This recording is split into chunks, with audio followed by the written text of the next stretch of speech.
Bro, they don't have tables over that way, do they? Yeah.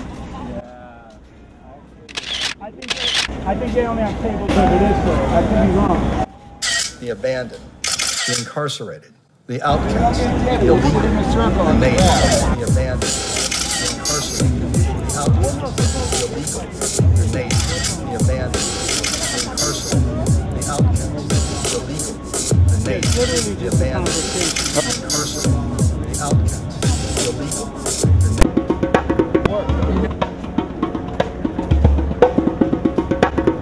What do you think? We should be on 4 sides or 2 sides? Should be here.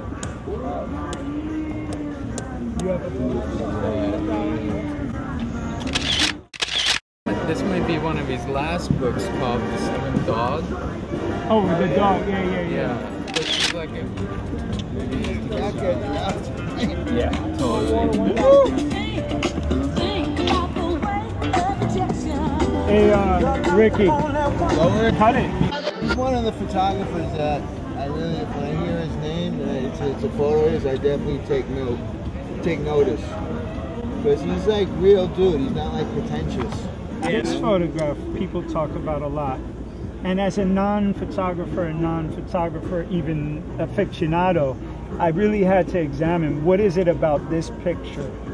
And the way that he's going one direction, but he's looking back, and then the deep space and the road. Does that stand out to you? It's very two-dimensional, this photograph as well. You know. What do you mean by that? It's almost like a very stamp. Flat. It's yeah. very like and it's like a billboard. You know, it's totally like it's iconic. Yeah, it's like you know. Also, it's so simple. Cosmic flat, like because it's such and a the wheels look like they're wobbling. Yeah. But his photos, in a weird way, kind of remind me of a lot of old French photos. His photos, the photographs are super romantic, aren't they? They're like really, they tell a story. They're like cinematic. Every time you look at a picture, you're like, what's going on there? You want to know the story. Where are they coming from? Where, you know, who died? Like, what is this moment and stuff? You know, and it's like all of his photographs have this incredible, weird, artistic. You know what I mean? They're always like so incredibly composed and dynamic. It's insane. But his photos are super American.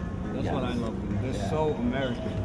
Like, if you had to find a photo book on Americans, that would be the one I'd show people. But you know what the crazy thing is, that when he was taking these pictures, that wasn't what America was. Sure, yeah. Do you know what I'm saying? No, that was like, people would look at these pictures and be like, what the fuck is this? Well, it's America if Jimi Hendrix played the Star Spangled Banner. What kind of photography is this? Who are these people? They're so scary. Right, exactly. What is this life? This cannot possibly be America, because this is the 1960s. America was like, you know, the perfect 1950s. Like everything was like. What was that illustrator? Rockwell. Exactly. You know, so this was like the opposite of Norman Rockwell. And today it is like Jacob Reese again. I love them. Books are one of the best vehicles for photography. You can't be denied. No.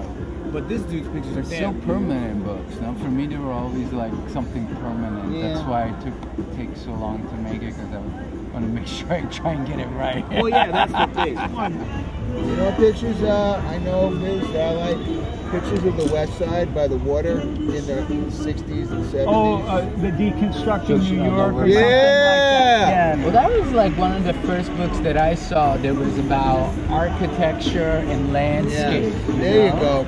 Yeah. For me, he was always about documenting like the fringes of society. You know, his photographs always had like a real social, like, besides the fact that they were so beautifully composed. Right. No, yeah, that's true. I like these photos. They're still really beautiful, but people, the way they are. Right. They almost look like film stills, because the way they mimic actual real work. I don't think they mimic real work. I think they are real work. No. They become like his photographs have become this almost this stereotype of what photography should be, because it becomes so cliche, not cliche, but they're like so powerful that now they've become not standard, but canon. Like, yeah, exactly. I'm terrible with words. Also, he not only took the photos, but he did all the books himself. Oh, really? And yeah, but I know that from cover to cover, it's all his images, what images 89. he wanted, Oh, okay. and what words he wanted. What's it called? He's a poet. He's an Yeah. American poet. Mm-hmm. You know, but with images. Yeah, it's funny. It's art and it's real all at once. It you know, it doesn't escape into some kind of fantasy Right, world. there you go. Yeah, there it is. Well, it's still a fantasy for some people who don't live it. Mm-hmm. But he lived it. Yeah, he did. Yeah, Yeah, he yeah, totally yeah. lived it. Is he still alive? Yeah, he is still alive. he just does. He said it all in his writing. Why should he have to explain it again? What he meant to say? That's what I was saying with photos. Yeah, The we photo saw it. explains Yeah. it. Why It should you should- have to explain right. the photo? The abandoned. Do you consider yourself an artist? Sure, I mean, whatever that means. Because people assume that, like a lot of times, I have a lot of friends who are, you know, fine artists. So they always make this difference, like, oh, well, if you're a photographer like you guys, you're commercial. It's a bullshit argument. It doesn't really mean, because most images that people know are pop images. Just like most images that we saw growing up, but they were on postcards and shit and off movies, shit. They weren't in the museum. So you basically, the museum is out here. It's not in the building. And that's what the way it seems like. It's also like what you want it. Yeah, that's true. I mean, I had a conversation with Richard Prince, and we were talking about, I was saying, oh, my fashion work, oh, my personal work, and my artwork, and he was like, all your work. why are you like categorizing it? It's all artwork. Yes. I can relate a little bit to that because when I used to go on tour with all the rap groups, I was kind of like, I don't know, I guess as a photographer, but I You didn't were want. an insider.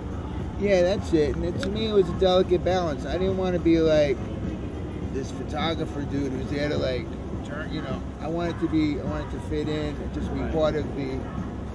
And so, you know. You have to take pictures at the right time. Yeah, not be, you know, Yeah, not without being intrusive. and right. shit like that. See, Yeah, yeah. that's what I'm talking to you. You get it. Definitely. And people get used to you then. If they They trust also- you, yeah, if they trust you, they stop totally. noticing you Yeah. that you're taking pictures. Yeah. So the reason why I started taking, I was going to SVA for sculpture and painting, and I met this girl who was taking photography at ICP, and started hanging out with her. And one night she was like, "Oh, let's take some pictures," and she had a dark room, and we took some pictures around and shit, and then we went into her dark room and started developing. And I was like, "Wow, And that's how you got into that's it? how I got into it." Oh, shit.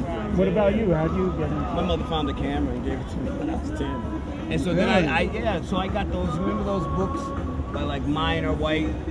It was on the Zone system. I used to read those. Yeah. And then I got a book on how to take photos by David Hamilton. Those. Yeah. I used to just Amazing. read those how-to books. Yeah. And then, you know, I just made a dark room in the bathroom and shit like Wow. that. I had it because my mom found a 4x5, a speed grab. I still have it. Wow. I did this one time.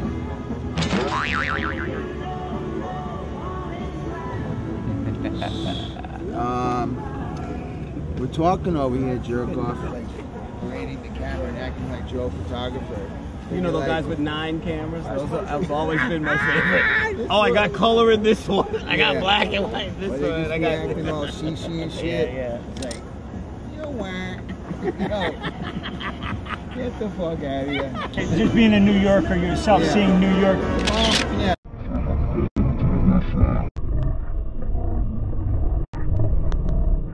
The incarcerated.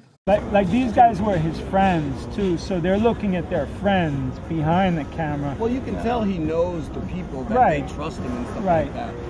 And that's two guys, Like, right? yeah. That's what's crazy. When I saw that book, I was like, Yeah, at that time. at that time, in that super macho, crazy Yeah. like environment, you Yeah. know. I just like when he did his work with with the civil rights movement. He just got involved with the SNCC. Had no idea what he was doing, what they were about. They didn't know what they were doing or what they were about. It was all just happening.